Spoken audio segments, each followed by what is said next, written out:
and then you pull back the curtain and it's like, holy shit, this person's kind of a mess. And everyone is just closing their eyes to it because we got to push them in terms of performing. Hi, and welcome to episode 4 of 80% Mental, a podcast all about the psychology of sport performance. In the last episode, Hugh and I were joined by 2 sports psychologists, Dr. Leah Washington and Dr. Chelsea Day, and by ex-professional athlete Todd Cawthorn. And we had a bit of a competition to decide which athlete should be awarded the title of the mental GOAT. That is, which athlete, mentally speaking, is the greatest of all time.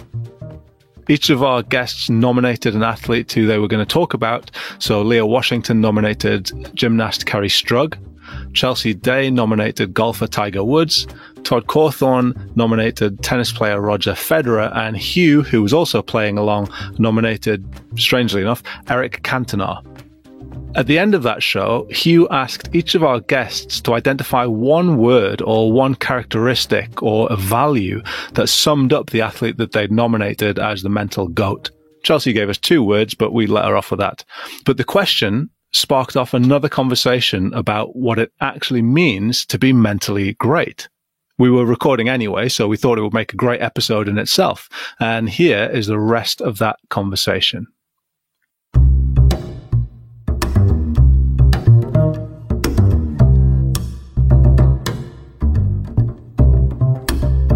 So Chelsea, what do we think about this idea of boiling down this idea of mental greatness into just one word or one characteristic? I think Hugh's point is probably the most impactful one of the whole conversation.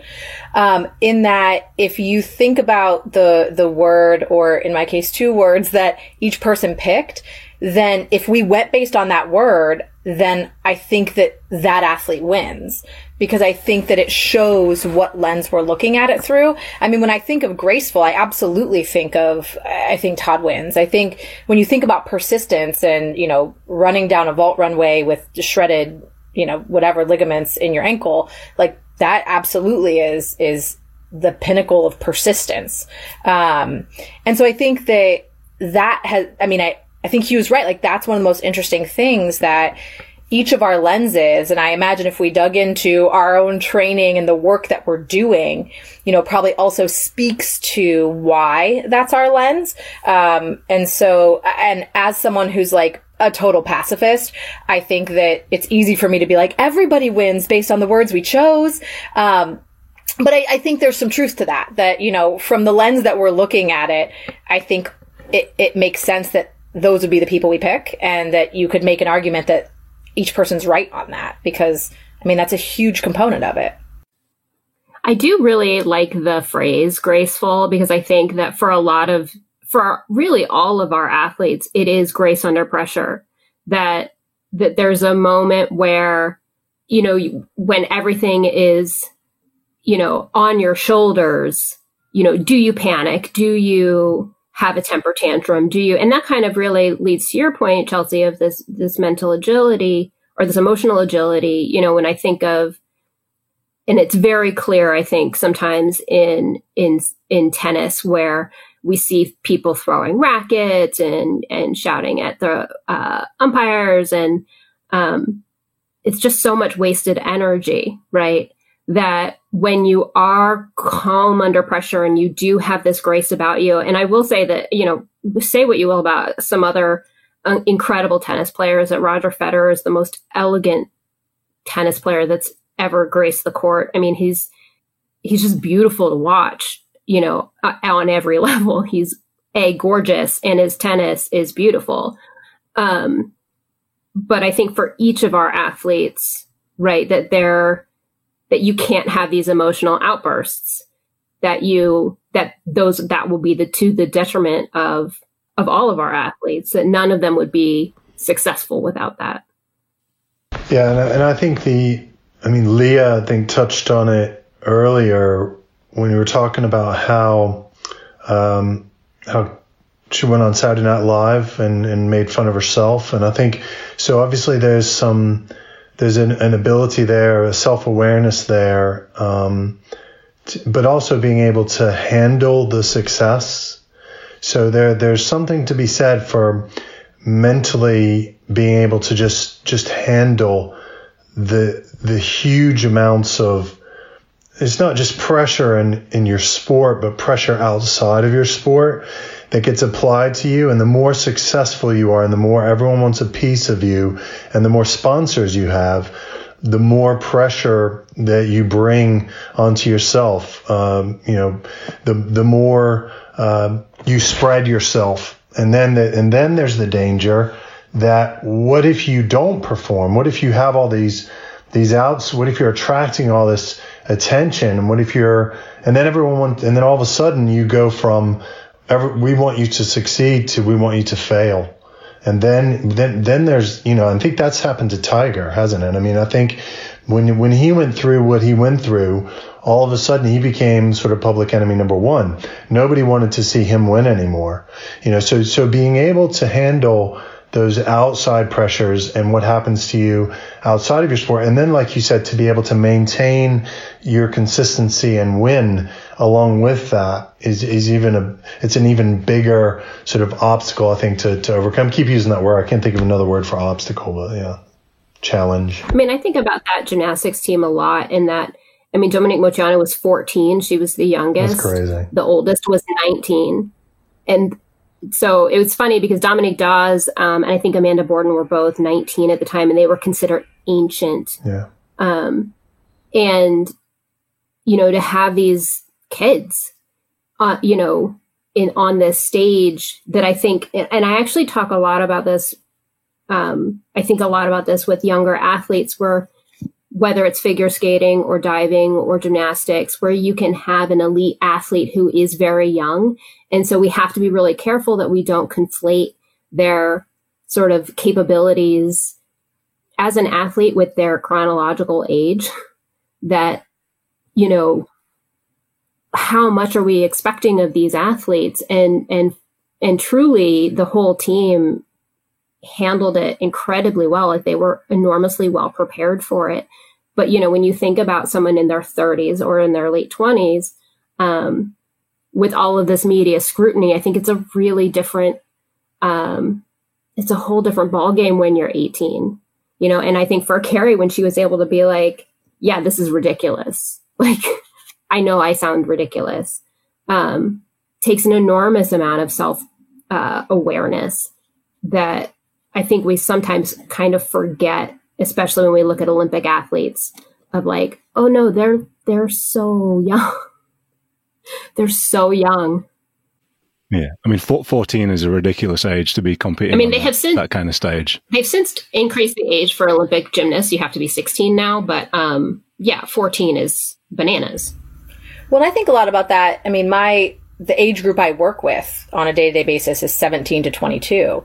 And, I work at a university that in the US is one of the highest profile in terms of our athletes. And so when I think about, gymnastics and diving and a lot of these other sports, I immediately think back to my day-to-day work and the fact that these are kids without a fully developed frontal lobe who are sustaining pressure. And now, even to think about gymnasts now, and I just found my Cabbage Patch doll. It's a 1996 gymnast Cabbage Patch doll that now my kid has because it was such a impactful time for me. Does anybody else have a Cabbage Patch doll? I don't think so. Right. But, it's one of those things where I think about now, and when we're adding social. Does that count? Perfect. No, that's absolutely. It's totally. But now we're adding social media and thinking about a lot of these athletes moving into now where, the kids I'm working with are getting all this backlash, and Carrie at her age, even before that, was able to go and to make fun of herself in a time when people weren't doing that. I think our athletes now are doing a little more of that because they get to control the narrative a little bit with their social media and the brand that they're developing and all of that. And so I think that speaks a lot to her age, her brain development, and her ability at that time, when that wasn't necessarily something where she could control that narrative. She still found a way to take it in stride, in a way that, I don't know that today's athletes are quite as skilled in that. And so I think it also speaks a lot to that sport, that athlete in that era. And to your point, Chelsea, I think that, you kind of brought this up a little bit in that Tiger Woods was one of the first, I think maybe Michael Jordan was probably on the forefront of this idea of brand management, right? That you're not just an athlete, that you are an entire brand, and that you, which is really an enormous responsibility as an athlete, that you got, millions and millions and millions of dollars that a corporation is willing to invest in you, and because they want you to be the face of that corporation. And when you have a Britney Spears moment, that, can really impact forces that are much greater than you as an athlete. It's interesting listening to this and thinking about gymnasts being, essentially kids and having the weight of the world on their shoulders. And, we all know that brain development takes to 25 years for most of us, but some of us never actually get fully developed brain. I think the thing that strikes me is, like, if these people and these athletes are great in one area, how do they manage and how do they actually cope with being not great in so many other areas? Because it's like an abnormal development in one area of life and nearly abject failure and neglect in some other areas of life for elite athletes. I'm curious what our panelists think of those thoughts. I think that's why I do what I do. That's why I'm a clinical sports psychologist, that in terms of whole person development, we know that when you specialize really early in sport, there's some emotional stunting in terms of when you started to really come into your own, and some of that psychosocial development can take a little bit longer because we've invested into this one specific area of our identity and personhood.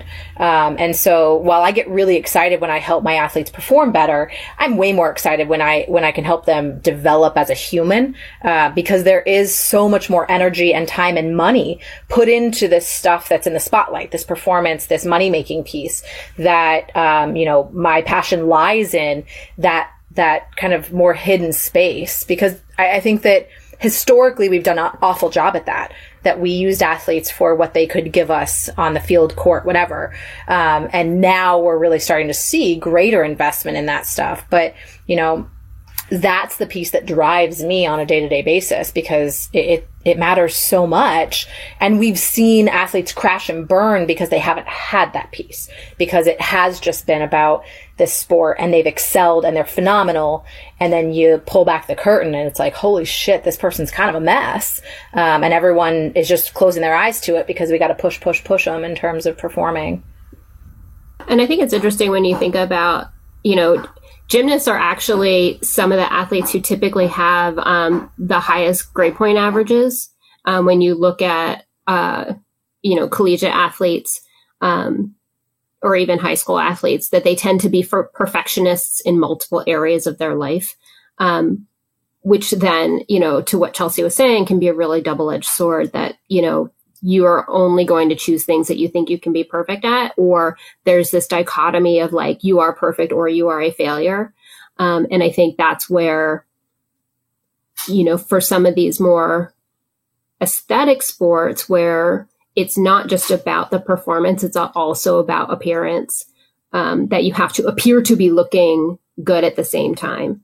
And one of the things that I think about with this particular moment is that it started to shatter this idea of like the pixie gymnast, that everybody thought they were, these cute little girls and look how adorable they are because they're tiny.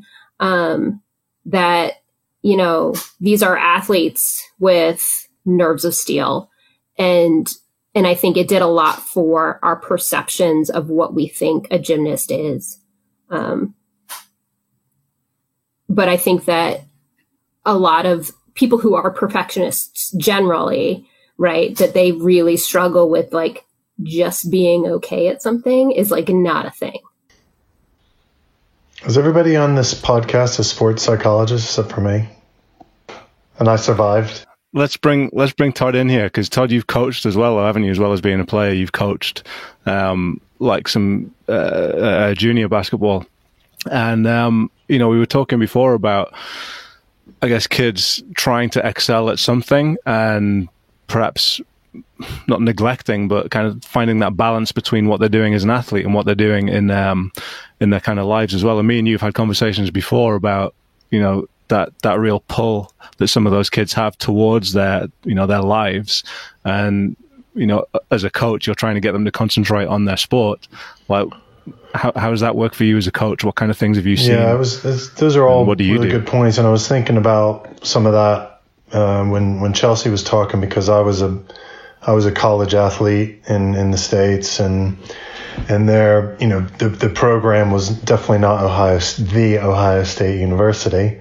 It was a much smaller program, but still, it's about your perspective, and it's about what you think you want to be successful, and what you want to bring to the table, and how you don't want to accept just because you're at that school doesn't mean that you can't be successful and that you can't win and that you can't, you know, be a good player and develop yourself as well. Well, and William and Mary is full of overachievers. Like, you know, that particular school, I think, is, at least particularly academically, like, you walk on that campus and you can feel your stress level like rise the second you step onto William and Mary's campus. Oh yeah, I barely got out. Let's put it that way.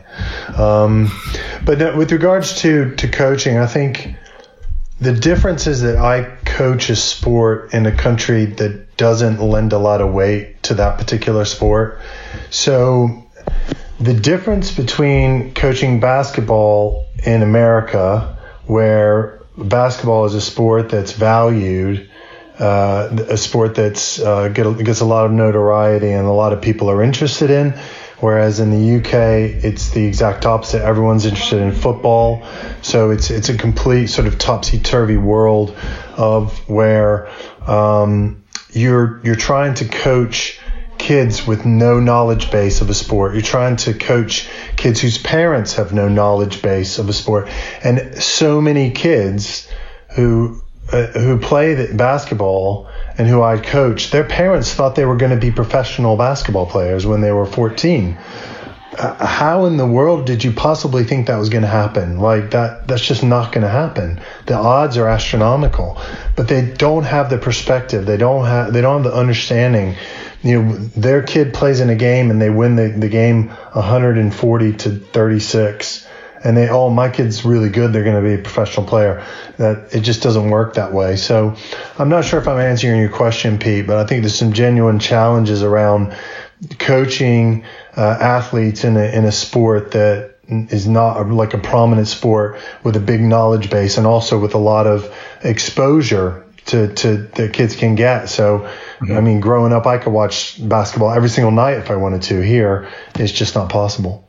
Yeah. I mean, I guess we've been talking about kind of what makes athletes mentally great, and there'll be a lot of coaches listening to this who are in the same situation as you, where they're trying to coach athletes who've got a lot of other things going on in their life. And it's trying to maintain that balance between, okay, well, how do we help these athletes become mentally great whilst also not kind of forcing them to narrow themselves into just being an athlete? You know, how do we kind of encourage them to have lives outside of sport, but also, you know, make them kind of mentally great athletes, or help them develop into mentally great athletes? Well, the challenge is huge when it comes to club sport. So you're actually coaching in a sport, and most of the sports in this country at lower levels are club sports, where a child and or their parents are paying to play that particular sport. Whereas in America, growing up, there's a real difference there. If you are on that team, that coach has the capability to determine your playing time. That coach has the capability to look and see how hard you're working, how you're fitting into the system, and determine how much you're going to play, and also decide if they want to develop you, if you're worth developing or not. Just let you sit on the end of the bench and maybe never play for 4 years, which happens to a lot of athletes. So when it comes to coaching in clubs, it was really hard for me, as somebody who's very competitive and for somebody who invested a lot into becoming good at my sport, seeing players who don't want to do the same. And that for me as a coach was, as you know, Pete, because we had a lot of conversations about this, it's really, really hard to coach athletes and players in any sport who don't want to be good, but who just want to play and expect to be good. Yeah, I think part of it also is helping, which I don't know that, at least especially in youth sport, but I think we can do a much better job of it at elite sport, is coaches showing their athletes that they have value outside of their accomplishments.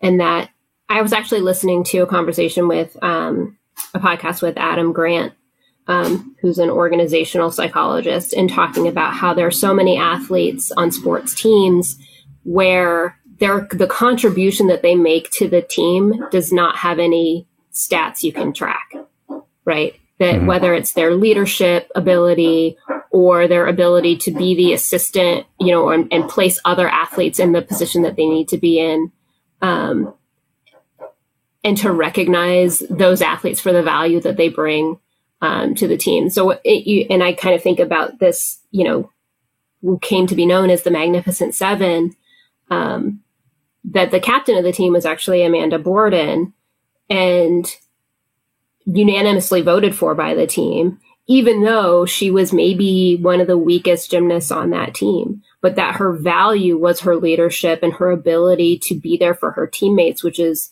not something that you can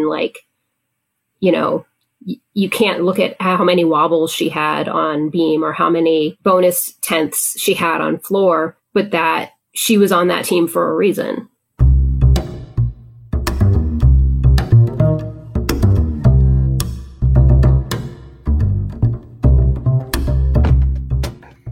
It's interesting that you talk about these additional characteristics that we can't measure and quantify, Leah.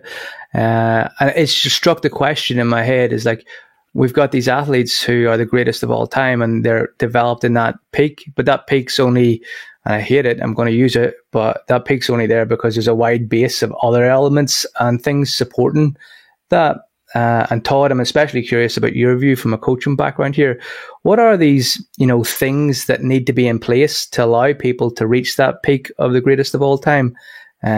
Is there specific characteristics that you think are important? Yeah, I think if you look into the background of successful athletes, and also potentially when things start to break down for them, is when they don't have that support system in place. So you hear a lot about sort of team fed, and I mean just specifically with him, when I was doing research and looking into the way that he kind of conducts himself is very much, he is an individual athlete, but off the court there is a team of people around him that he's built that helps him to be successful. And just recently watching the Michael Jordan documentary as well, you saw a very small team of people that he kept around him that really enabled him in his mind to be safe, to be who he was, to be himself, to be unjudged, and then to be able to sort of also, I guess not treat people the way he wanted to, but he was always able to come back into that bubble, which is another word that's being overused at the moment with regards to the pandemic, and be safe and secure and supported. Yeah, and that wasn't coaches and other players either, was it? That was kind of his security team and close friends, and it doesn't necessarily have to be kind of sport related. It's having that social support and that close-knit network that you can rely on and talk about things that just aren't sport. And it is interesting when you look at some individual athletes who shift from when they are a club athlete to a college athlete, like gymnasts, like wrestlers, like golfers, where they are individual sports, and now they're in an individual sport where they also are contributing to an overall team score. And it's a real shift for them that now, and it's less of like, oh, here are people who can support me. It's, oh, people are relying on me, and having them help make that shift, right? Where it's this over sense of responsibility that, and I think you see this also with like soccer goal or football goalies and hockey goalies, where they're like, everything is up to them, or by the time, if a goal is scored, it's their fault. It's like, well, you had to get through a whole bunch of other people for or, pitchers, softball pitchers, baseball pitchers, that they think everything, rests on them because they're the most visible. When they have all these other people on the field, to be there for them. And I think for some athletes, that's really difficult to let go of, and to, like you said, feel safe and feel vulnerable and feel that, if I make an error, I have people who are going to back me up. Hugh, were you gonna say something? Yeah, I'm curious, Chelsea. I mean, what are your views on these foundational things? We've got support networks from Todd and Leah, and teamship. Like, surely there must be more than that. Yeah, I think that we're really starting to see a shift, at least in the U.S. and I think worldwide, of trying to help athletes to create that, and I hate to use the phrase safe space, but that when you look at universities here that we have now, mental health professionals, performance enhancement professionals, sports dietitian, we have academic support, we have professional career support specifically for them, we have kinesiologists and sports scientists, and we have the coaches, and we're starting to teach them early that you have to have all of these different components. We have student athlete led groups, so on social justice, on diversity topics, where we're teaching them to create these additional supports for areas where they think they need it. And we're starting to see that really start to take off in the professional ranks now. I think college paved the way. We're seeing professional organizations here in the States, at least, also start to build a staff that can mirror that, while encouraging them to have that outside of a facility as well, but starting to model that, because I do think that you have to have that stuff in place. Now, the flip side of that is, and I talked with a colleague of mine at one of the military academies who works with the student athletes there is a trade-off. At some point, we have to recognize that if you put 100% effort into developing the person, you may risk some of that peak performance. And if you put 100% effort into peak performance, you may risk some of that personhood development. And so we also have to teach our athletes to make educated decisions on where that is, because it probably isn't possible to invest 100% into both of them, because that's not how percentages work. But, thinking about there's a little bit of a trade-off. Something has to give a little bit. And that can feel like an icky area of, okay, what is that space? An example being when I'm working with an athlete with a trauma history, I'm not going to start unpacking that trauma history in championship season, because we don't want to threaten their ability to perform during championship season. It doesn't mean we're never going to address it, but it means that has to give right now if we want them to perform at an elite level during a really important time. And so we might table that issue. So, it's thinking about that we need this holistic perspective. But when we're talking about working with athletes, we also have to do it in a really strategic way, knowing that we can't have all things all the time, which applies to non-athletes in our lives as well. But it's just particularly highlighted with this group. And I think also, to your point, Chelsea, you talked a little bit about like that whole personhood, and, thinking about, this is Pride Month, and that there are athletes who may or may not be closeted, LGBTQIA athletes. And what I find to be so interesting is that when athletes do come out, and are able to self-identify and have the space to do that, their performance improves, because they're not spending the emotional energy, right, which we've talked about already, on what are my teammates going to think of me? How do it takes so much effort to not be who you are. And so when I think about, creating those spaces for those athletes and creating that environment, whatever your team looks like, whether it's a basketball team or whether you're an individual athlete who has a team of professionals around you, whether your coaching staff is. And this is why I think it's so important in this month of June to recognize those athletes, for whom there are still spaces where you're not safe, and that they think that there is this dichotomy that you can either be LGBTQ or you can be an athlete. And we can look at any number of organizations in the United States that perpetuate that belief. But when you look at people like Gus Kenworthy or Adam Rippon, or you look at any of the, Chris Mosier, out trans athlete, that they are actually better athletes now than they were before. I suppose really what you're saying there, Leah, is that if an athlete's got multiple identities and those identities aren't allowed out, and they're only allowed their athlete identity, that's an additional stressor, and it's going to chip away at performance. But at the same time, Chelsea, you're talking about how we actually can't disrupt performance because it's a fragile creation, and unpacking trauma and dealing with something that's maybe a clinical issue is going to disrupt performance. So there's a big soupy mess of decision making in there and how performance is created, maintained, and sustained. Pete, I'm really curious. You've been quiet throughout a lot of this podcast, and you've been sitting there taking it all in and asking questions. But I know you've got some thoughts here, and I'd love to hear them. What in particular about this kind of whole soupy mess? And yeah, talk to me about the soup. About the soup. I kind of agree with Leah's point. I guess it's so important for athletes to be able to express all parts of their identity, to have those multiple identities, and to be safe in expressing those identities as well. And I guess as a coach, because I've done some coaching as well, and as a sports psychologist, one of the things that I kind of always try and start by doing is to explore what else the athlete has got going on. What else are they doing in their lives? Are they taking care of those other things too? Because if they're not, well, then we know that has an impact on performance. That can be holding them back. So I think it's an interesting point that Chelsea made about kind of tabling some of those discussions.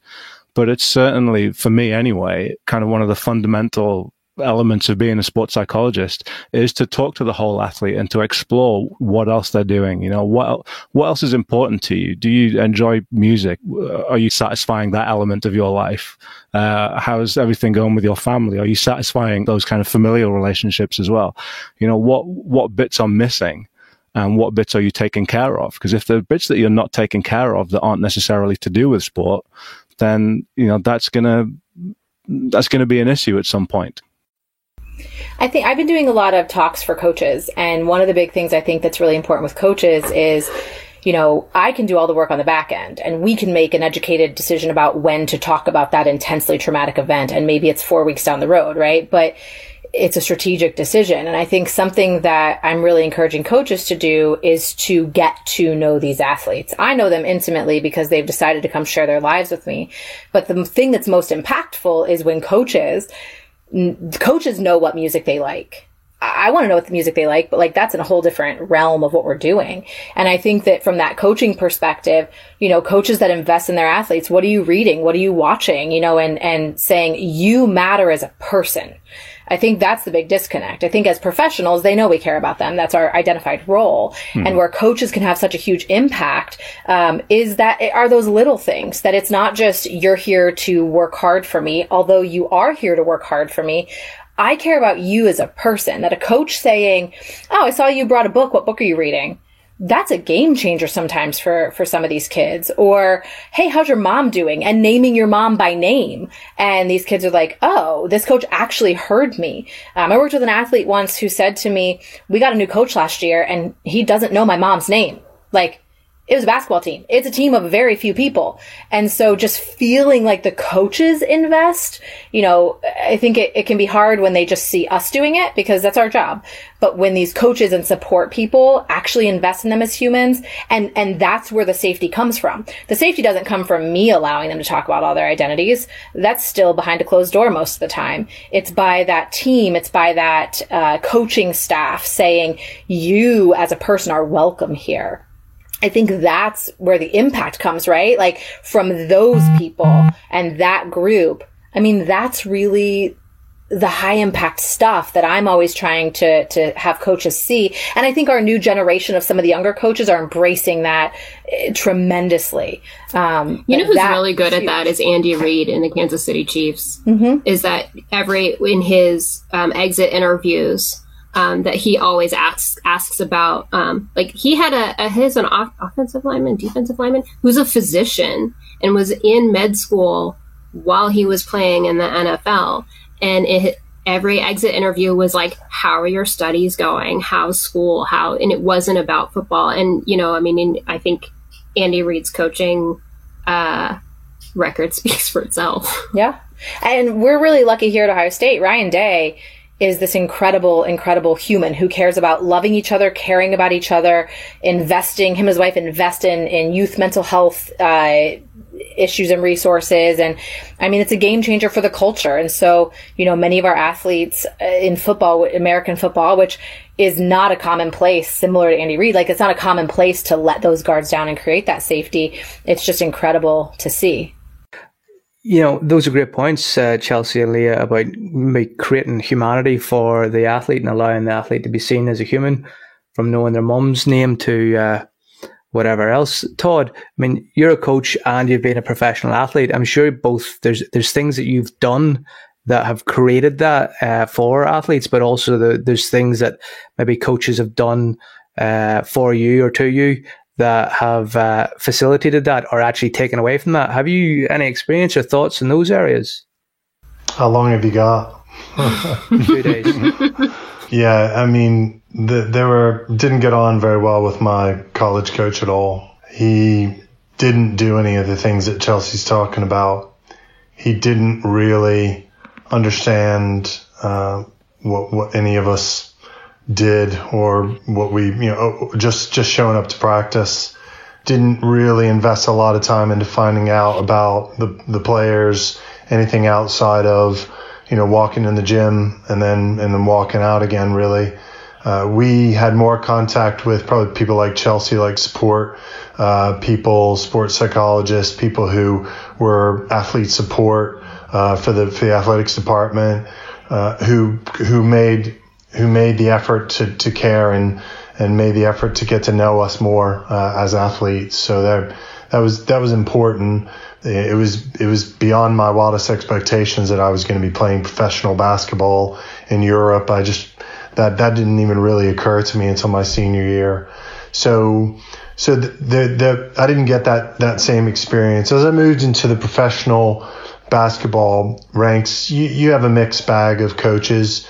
I guess when your coach is American and you're American and you're in a European city together, you probably get to know them a lot better than you would otherwise. So I think playing professionally, there were some coaches I had where I was on a more personal level with them, and they knew more about me personally, and we were able to connect better. Whereas others, it was more like they were a coach, that was their job. I was a player, that was my job. It doesn't mean to say that those teams weren't successful. They were just gone about things in a different way. And I think to bring it back to this idea of mental toughness, right, is that I think we're starting to, like Chelsea said, there's starting to be a shift into what mental toughness is, and how that for a long time, I think that a lot of coaches believed that you had to show up, leave everything at the door, bring nothing with you onto the court, and that's what made you mentally tough. And now we're starting to see that, like, having that emotional agility and that emotional intelligence actually contributes to your ability to be mentally tough. And that looking at athletes not as commodities, especially, in those professional ranks, that I've seen as well, where athletes get traded. And, I think I left practice one day and I came back and we had 4 new athletes. It was like, oh, half of my team is new. At that professional level, I think that can be really difficult, I think, for some coaches. Not that it can't happen, like we mentioned, Andy Reid, Coach Kerr, Golden State, like that there are absolutely these coaches who can make it happen, but they're seen, I think, whereas before, I think they were seen as sort of this like touchy-feely anomaly that people are starting to look to those coaching models as like, oh, these are wildly successful coaches. Maybe there's something to treating our athletes like human beings. It's so weird that when we value them, that they are actually more tough instead of less.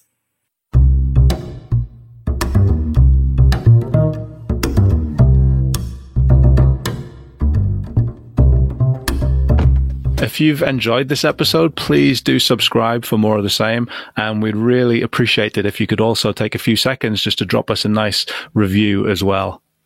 So I think that's probably about all we've got time for this episode, unless Hugh, have you got anything else you want to say?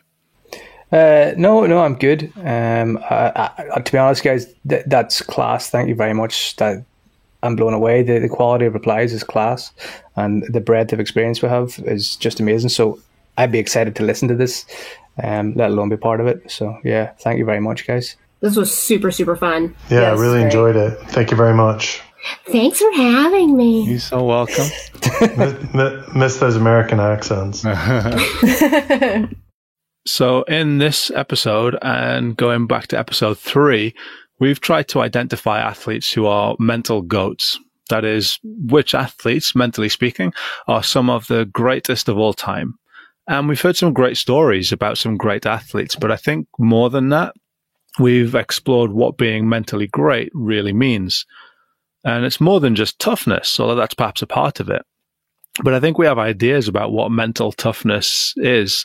I'm not a huge fan of the phrase. I think it conjures up images of pushing through pain, not showing emotion, almost like a hyper-masculine idea of what sport should be about.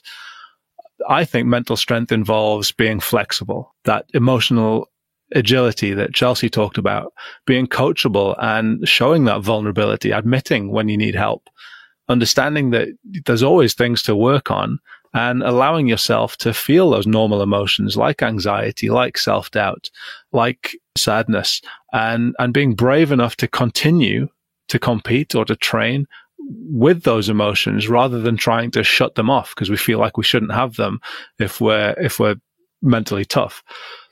So we've discussed a lot of different traits and a lot of different attributes today. Maybe if you're an athlete, look out for some of those traits in yourself. You know, what are your mental strengths? What are the things that you feel that you could work on? The discussion took a bit of a turn in the second half, and we heard some fantastic insights into the conditions needed to try and really cultivate that mental greatness. So if you're a coach or somebody who works with athletes, or if you're a psychologist who's working with the coach, what might you do to create an environment or to help develop an environment that might foster mental growth in some of those different areas? So I just want to thank each of our guests again for today. So thank you, Todd Cawthorn. Thank you very much for having me. I really enjoyed it. Thank you, Leah. Thanks, I won. No, you did win. I actually completely forgot about that part. I totally made up the scores, by the way, so no one really won. Thank you, Chelsea. I definitely won. You can take that away with you. Thank you, Chelsea. It was my pleasure. And obviously, thank you once again to Hugh and his fantastic representation of Eric Cantona, who, like I say, I think probably should have won. I think Hugh only found out who Eric Cantona was maybe this morning. Possibly, yeah. He is French, isn't he? He is French, yeah. Pete, who's your GOAT? I can't believe you didn't pick George Best. You're being from where you are, to be honest with you. George Best? He was Irish. Yeah, he's Irish, right? Yeah, I'm not Irish. I meant Hugh. Oh, okay, that makes more sense. I was tempted to pick George Best, but I kind of thought I think Eric just did it a lot more better. George was just very good in one single domain, but didn't have the rest of his domains in life in order. Was Eric at least, got away with assault. But interesting. He was charged. He didn't get away with it. Yeah, exactly. He got away with nothing. There was video. I would also like to say that Zach Morris wore his gray hoodie for you, Pete. Zach Morris is Leah's dog. So my goat, my goat would have been MJ. Michael Jordan, not Michael Jackson. That's a whole different thing. we won't get into that. Yeah, Michael Jordan. And again, it speaks to kind of a lot of the things that we talked about today. Obviously, the coolness, the difference between Michael Jordan and LeBron, one of them is that Michael Jordan just admitted that his hairline was moving backwards and just shaved it off. Self-awareness. Yeah, exactly. But, the longevity and that kind of determination, overcoming obstacles. I mean, we can kind of talk about all of that stuff. We haven't really got time, but all of the things that we talked about today, I would apply to Michael Jordan. There's a debate and a discussion to be had about some of the other elements of these athletes' lives. We didn't really get into that with Tiger Woods, but we can talk about that stuff. Does that detract from their greatness mentally, or does it not? And maybe that's a discussion for another show. But yeah, thanks for listening. If you enjoyed what you heard, please do subscribe wherever it is that you listen to your podcasts. Check out all of our episodes at 80percentmental, which is all words.com. And don't forget to send us your suggestions for who you think the mental GOAT is. You can do that through the website, or you can tweet us at EPM Podcast on Twitter. So thanks once again to all of our guests, and I will see you next time. No, again, I won't see you because it's a podcast.